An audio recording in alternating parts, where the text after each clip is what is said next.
Assalamu alaikum, dear students. Dear students, hope you will be fine by the grace of Almighty Allah. Dear students, आज हम देखेंगे कि coordinators में जितना भी हमने अभी तक के लिए कंसेप्ट्स पढ़े हैं, हम बोल सकते हैं कोऑर्डिनेटर्स का पहला वाला पड़ाव हमने कंप्लीट किया है। इसमें दो ही पड़ाव है और पहला पड़ाव हमने कंप्लीट किया है। एंड इंशाल्लाह ताला in this very video lecture we are going to start first exercise of our this very chapter, that is coordinators. Okay, before starting this I would like to mention here that कि coordinators की जो exercise होगी और जितने भी chapters आगे आने वाले होंगे, जो कि हम वीडियो लेक्चर्स के थ्रू आपको पढ़ाने वाले होंगे, we are going to drop few question and you are suppose to understand them on your own. If you feel any kind of problem you can just call me, we will solve those problems. लेकिन एक बात आपको बेटा ध्यान में रखनी है और याद भी रखनी है, ठीक, वो ये कि जो आपको एग्जाम लिया जाएगा, आपको एग्जामिनेशन में पेपर उसी में से आएगा जो हमने आपको वीडियो लेक्चर्स के थ्रू पढ़ाया और सिखाया होगा। अच्छा, ये इन एक्सरसाइजेज में हम क्वेश्चंस क्यों ड्रॉप करने वाले हैं, वो इसलिए क्योंकि आपको पता ही होगा 9th क्लास का जो मैथमेटिक्स का सिलेबस है ना बेटा, बहुत लंबा चौड़ा है। अगर यूजुअल क्लासरूमिंग होगी ना बेटा, विदाउट हैविंग एनी स्ट्राइक, तो ये जो क्लास 9th का मैथमेटिक्स होता है ना, जो हमारे पास में क्लासेस होती है स्कूल की, तो पूरा साल खाता है। तो इसका मतलब है through video lectures to complete 9th class mathematics it is next to impossible. ठीक है, अब मेरी कोशिश यही रहेगी 9th क्लास के जितने भी कंसेप्ट है ना, जो आपको आगे आने वाली क्लासेस में दिखेगी, चाहे कोई भी सब्जेक्ट हो, चाहे वो मैथ हो या फिजिक्स या केमिस्ट्री हो, चाहे क्लास 9th का हो, क्लास 10th का हो, क्लास 10th का हो, क्लास 11th या 12th का हो, वो कंसेप्ट हम यहाँ पे छोड़ने वाले नहीं है, ताकि आपको कोई प्रॉब्लम ना हो। क्योंकि अगर नहीं पढ़ेगा definitely you are going to face the problem is there. Okay, so let us start our video lecture with the exercise first of quadrilaterals. अच्छा, एक्सरसाइज फर्स्ट जो है ना बेटा क्वाड्रिलेटर्स की, उसमें पहला वाला क्वेश्चन हमें क्या बोल रहा है, the angles of the quadrilateral are in the ratio of 3:5:9:13। ठीक है, हमें क्या करना है, find all the angles of the quadrilateral. हमें इस क्वाड्रिलेटर के बेटा सभी एंगल्स निकालने हैं। ठीक है, देखो बेटा, जब हमारे पास में रेशो दिया गया होता है दो क्वांटिटीज का, असल में वो एक तरीका होता है to compare two quantities. In fact अगर मैं आपको बताऊंगा दो क्वांटिटीज अगर हमारे पास में है तो उनको कंपेयर करने के दो तरीके होते हैं। एक तो है कंपैरिजन बाय सब्ट्रैक्शन, उसको बोला जाता है डिफरेंस, दूसरा होता है कंपैरिजन बाय डिवीजन। तो यहाँ पे जो रेशो दिया गया है एक्चुअल में इन एंगल्स को कंपेयर किया गया है इन टर्म्स ऑफ डिवीजन। जब भी हमारे पास में दो या दो से ज्यादा क्वांटिटी क्या होती है रेशो में, तो उनका एक कॉमन फैक्टर होता है, ठीक है, जो कैंसल आउट होके हमें क्या मिलता है, रेशो मिलता है। फॉर एग्जांपल आज मैं आपको बताऊंगा, मेरा वेट है 40 किलोग्राम और मेरे पास में एक छोटा सा लड़का बैठा है, उसका वेट है 20 किलोग्राम। ठीक है, 20 किलोग्राम। और मैं आपको बताऊंगा हमारे वेट को थ्रू डिवीजन मेथड आप कंपेयर कीजिए। आप क्या बताओगे सर, 40 डिवाइड बाय 20 होगा ना, केजी कैंसिल हो जाएगा। ठीक है, 2 1 2 2 2 4, यानी कि रेशो क्या आया, रेशो आया 2 डिवाइड बाय 1, यानी कि 2:1। ये इसका रेस्पेक्टिव फ्रैक्शन है, कॉरस्पॉन्डिंग फ्रैक्शन है, तो रेशो आ गया 2:1 यहाँ पे। ठीक, अब जरा बताइए, ये जो रेशो है ना 2:1 हमें कहां से मिल रहा, 40 और 20 किलोग्राम को डिवाइड करने के बाद। अब जरा बताइए इन 40 किलोग्राम और 20 किलोग्राम में what is the common ratio, common factor between this numerator 40 and denominator, that's 20।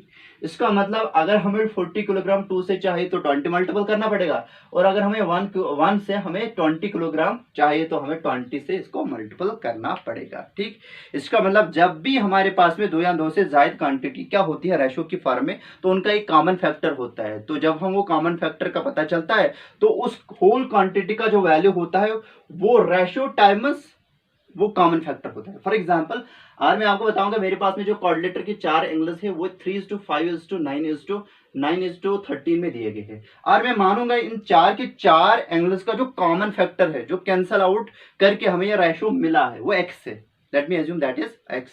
जरा बताइए पहला वाला एंगल ए कितना होगा, सपोज हमारे पास में कोऑर्डिनेटर है ए बी सी डी, जिसके angles angle A, angle B, angle C और एंगल डी, उनका रेशो दिया गया है क्या, 3:5:9:13। अगर इन सभी एंगल्स में मैं मान रहा हूं कि x is the common ratio, what about the angle A sir 3x होगा, what about the angle B that will be 5x, what about the angle C that is 9x, and angle जो D होगा बेटा वो होगा हमारे पास में 13x। ठीक है, तो चलिए करते, इतना आपको समझ में आया। फिर हम इस क्वेश्चन को इवालुएट करने के लिए हम angle sum property of a quadrilateral इस्तेमाल करेंगे, जो कि बताती है कभी भी कोई भी क्वाड्रिलेटर होगा उसके इसका मेजर ऑफ इंटीरियर एंगल्स हमेशा 360 यानी कि इस कांस्टेंट के बराबर होता है। चलिए हम ऐसा लिखेंगे, let ABCD be the given quadrilateral,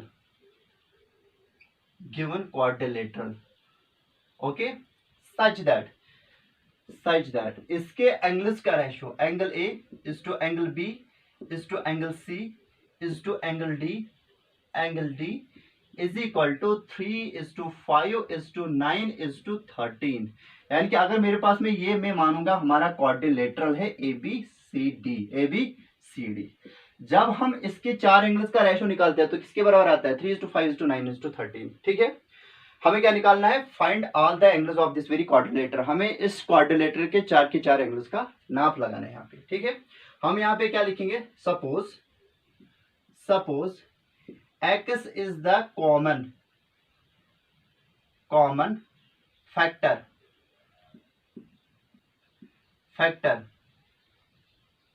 suppose x is the common factor between, चलिए among लिखते हैं, among these angles। ठीक है, अगर हम मानेंगे x से बेटा common factor between this among these angles, ठीक है, यानी कि इन एंगल्स का जो रेशियो है अगर x कॉमन फैक्टर है तो हमारे पास में देन एंगल A किसके बराबर आएगा? सर पहला वाला ये जो 3 है ना बेटा, it is the ratio corresponding to angle A, तो एंगल A आएगा 3x के बराबर, एंगल B आएगा 5x डिग्री के बराबर, डिग्री भी लिख सकते हो। ठीक है, और एंगल C आएगा 9x के बराबर, और एंड एंगल D आएगा बेटा 13x डिग्री के बराबर। ठीक, अब हम क्या करेंगे? Now in quadrilateral quad ABCD by angle sum property comma we have. ठीक है, जरा बताओ angle sum property of quadrilateral हमें क्या बताती है? Sir measure of 4 interior angles of any quadrilateral is always equal to a constant and then that constant is 360 degree. ठीक है, हम क्या लिखेंगे? Angle A plus angle B plus angle C plus angle D is equal to 360 degree, which implies that what about the angle A, that is 3x, what about the angle B, that is 5x plus 9x plus 13x, that will be equal to 360 degree, which implies that we have to just add them। okay, जरा बताइए 13 और 9 कितने हो गए? वो हो गए 22, because 10 plus 10 हो गए 20। तो यहाँ पे मैं जो 3 थे मैंने वहां से 1 लाया था और 9 के साथ ऐड किया था, वो आएगी 22, हो गए 22 प्लस 5 प्लस कितने, 5 प्लस 3 कितने हो गए? वो हो गए 8। 22x plus 8x that will B actually 30x। तो लेफ्ट साइड में जब आप इनका एडिशन मारोगे वो आएगा 30x, बिकॉज सभी टर्म्स क्या लाइक है, इनमें वेरिएबल एक जैसा है, पावर ऑफ वेरिएबल एक जैसा है, तो ये लाइक टर्म्स है 360 आएगा यहाँ पे, which implies that 30x, I mean to say that x, because 30 यहाँ पे क्या है सर मल्टीपल में है तो डिवाइड हो जाएगा वहां पे, x is equal to 360 degree divide by 30, this and this get us cancelled, x will be equal to 3 1 3 3 1 3 3 2 6, x will be equal to 12 degree. x का वैल्यू कितना आया?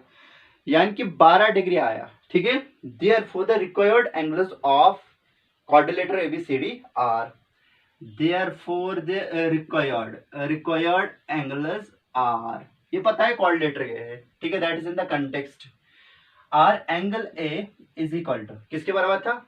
सर 3x के बराबर था, comma angle B is equal to किसके बराबर था? 5x के बराबर था। अभी हम वही लिखने वाले जो वहां पे दिया गया था। ठीक है, angle C is equal to that is 9x and angle D is equal to कितना है?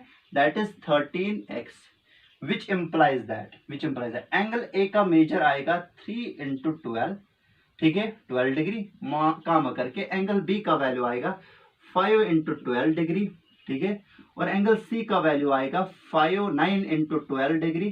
ठीक है, और एंगल D का वैल्यू आएगा 13 into 12। ठीक, बेटा आप क्या करोगे, आपको इन सभी एंगल्स का वैल्यू कैलकुलेट करना है। इस तरीके से आपके पास में आएंगे सभी एंगल। जैसे कि एंगल ए का मेजर कितना होगा, 3 2 जार 6, 3 1 जार 3, 36 डिग्री। उसके बाद एंगल बी का मेजर कितना आएगा, 5 2 जार 10, एक चढ़ेगा कैरी, 5 1 जार 5 और कैरी वाला एक हो गया 60 डिग्री। इसी तरीके से आप ये दोनों प्रोडक्ट भी कैलकुलेट करोगे और उनके साथ एसोसिएट करोगे डिग्रीज का वैल्यू। तो इस तरीके से हमारे पास में इस क्वाड्रिलेटर के 4 के 4 एंगल्स का मेजर मिल गया। तो hope you have understood it. Thank you.